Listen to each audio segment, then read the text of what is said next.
Mobile ফোনের bank অ্যাপে হানা দিচ্ছে হ্যাকাররা, তাও আবার আরেক ফ্রি অ্যাপের মাধ্যমে, যেখানে একটি এসএমএস আসার পর অন্ধকার হয়ে যায় ফোন স্ক্রিন। ব্যবহারকারী হারান ফোনের নিয়ন্ত্রণ আর উধাও হয়ে যায় ব্যাংকের টাকা।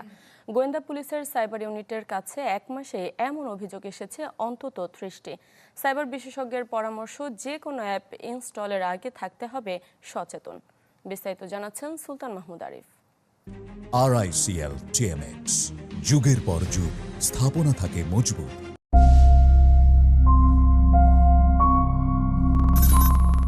কেউ না কেউ আপনাকে দেখছে, হাতিয়ে নিচ্ছে দরকারি গোপন তথ্য, নিয়ন্ত্রণে নিচ্ছে হাতে থাকা স্মার্টফোনের, এরপর লোপাট করে ফেলছে ব্যাংক অ্যাকাউন্টে থাকা সব টাকা।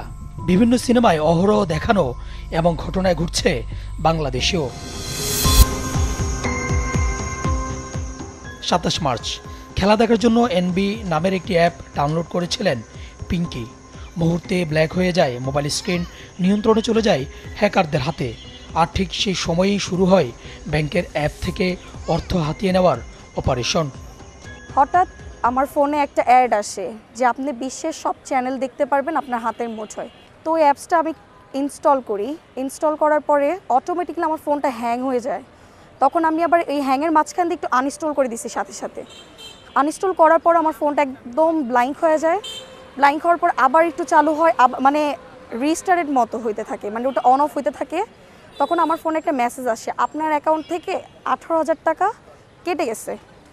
তখন আমি এটা চেক করার জন্য আইএফআইসি যে অ্যাপসটা আছে ওইটা অটোমেটিক্যালি আমার ফোনের উপরে শো করতেছে। তো আমি বলি কি আসছে যেই তো অ্যাপসটা, আমি একটু মানে পিনটা দিয়ে চেক করে দেখি আমার ব্যালেন্সটা আছে কিনা। তো চেক করে যখন দেখলাম আমার ব্যালেন্স তখনও ঠিক ছিল। ঠিক তার 3-4 মিনিট পর প্রথম মেসেজ আসছে 3:42-এ, আপনার অ্যাকাউন্ট থেকে 3 লাখ টাকা কাটা গেছে। এনপিএস বিন না কিভাবে জানি বলে, ট্রান্সফার করে নিয়ে গেছে। তারপরে ঠিক 2 মিনিট পর আবার মেসেজ আসে, আপনার অ্যাকাউন্ট থেকে 2 লাখ টাকা কাটা গেছে। আমার প্রতিদিনের লিমিটেড ছিল 5 লাখ, সে পুরো 5 লাখ টাকা কেটে নিছে। একই দিনে একই কৌশল। এবার ভুক্তভোগী একটি বেসরকারি প্রতিষ্ঠানে কর্মরত সৌম্যকান্তি দাস। মাত্র 5 থেকে 7 মিনিটে খালি হয়ে যায় তার bank account. Online apps, sky banking apps, ওটাতে ঢুকে আমি জিনিসটা কনফার্ম করার জন্য ঢুকি আর কি। তো ঢোকার পরেই আমি যেটা দেখি যে জাস্ট উইদিন 30 সেকেন্ডস আমার ফোন গিয়ে ব্ল্যাক স্ক্রিন হয়ে গেছে এবং সিস্টেম আপডেটিং এরকম একটা আসতেছে, লেখা আসতেছে এবং আমি কোনো বাটন প্রেস করতে পারছি না। 3:57 দিকে গিয়ে 2টা মেসেজ আসে, একটা ওটিপি আসছে আর আরেকটা 3 লাখ টাকা অন্য একটা অ্যাকাউন্টে ট্রান্সফার হয়ে গেছে, এরকম একটা মেসেজ আসে। তো ওই মুহূর্তে আমি বুঝতে পারি যে কোনো একটা ঘটনা ঘটছে, কারণ এটা তো আমি করি নাই ট্রান্সফার। সো আমি প্রথমে যেটা মনে করছিলাম যে ব্ল্যাক স্ক্রিন যেটা ছিল এটা হয়তো সিস্টেম আপডেট নিচ্ছিল, বাট পরবর্তীতে বুঝতে পারি এটা সিস্টেম আপডেট ছিল না, এটা অ্যাকচুয়ালি ওই ম্যালওয়্যারের সিস্টেমটা এরকমের যে ফোনের রিমোট কন্ট্রোল নিয়ে নিবে। অ্যাপসের মাধ্যমে যে টাকা সরিয়ে নেওয়া যাচ্ছে, যে সেরকম অভিযোগ আমাদের কাছে 30-এর অধিক আছে। প্রতিদিনই এভাবে সাইবার প্রতারণার শিকার হচ্ছেন অসংখ্য মানুষ।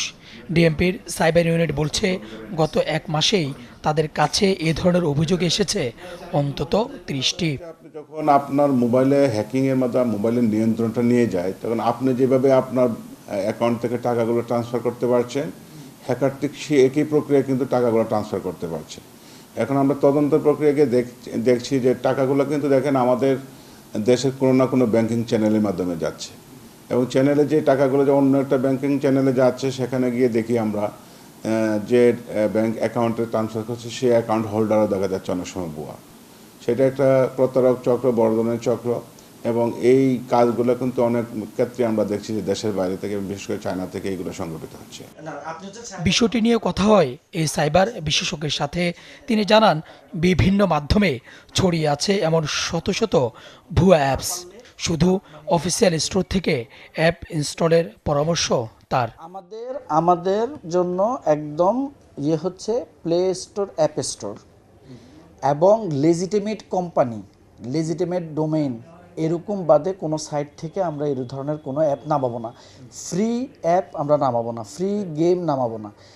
অন্তত পক্ষে যেই ডিভাইস ব্যবহার করে আমরা আমাদের ব্যক্তিগত কাজ করি, অফিসের কাজ করি, এবং হচ্ছে আমাদের যে প্রফেশনাল যে ইয়েগুলো থাকে, যেন আমি যেই ডিভাইসটাতে আমার ব্যাংকিং ইনফরমেশান আছে, ব্যাংকের অ্যাপগুলো আছে, MFS এর অ্যাপ আছে, আমি ফাইন্যান্সিয়াল ট্রানজ্যাকশান করি, সেগুলোতে আমি এগুলো করব না। এই ব্যাপারগুলো মাথায় রাখতে হবে। আর গুগল অ্যাপ স্টোর বা প্লে স্টোর এগুলো বাদে আমরা থেকে ছাড়া আমরা অ্যাপ নামাবো না। গুগল থেকে নামাবো, মানে অ্যাপ স্টোর থেকে নামাবো, তারপরে হচ্ছে প্লে স্টোর থেকে নামাবো, এর বাইরে অন্য জায়গা, কারণ এরা 100% সিকিউরিটি মেজারমেন্টগুলো দেখে ইয়ে করে দেন অ্যাপগুলোকে আসলে অ্যালাউ করে ওদের ওখানে আপলোড করার জন্য।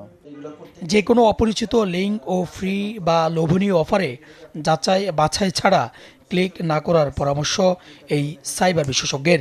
বলেন, ভুলে এমন কিছু হলে সাথে সাথে ইন্টারনেট সংযোগ বন্ধ করে দিতে হবে।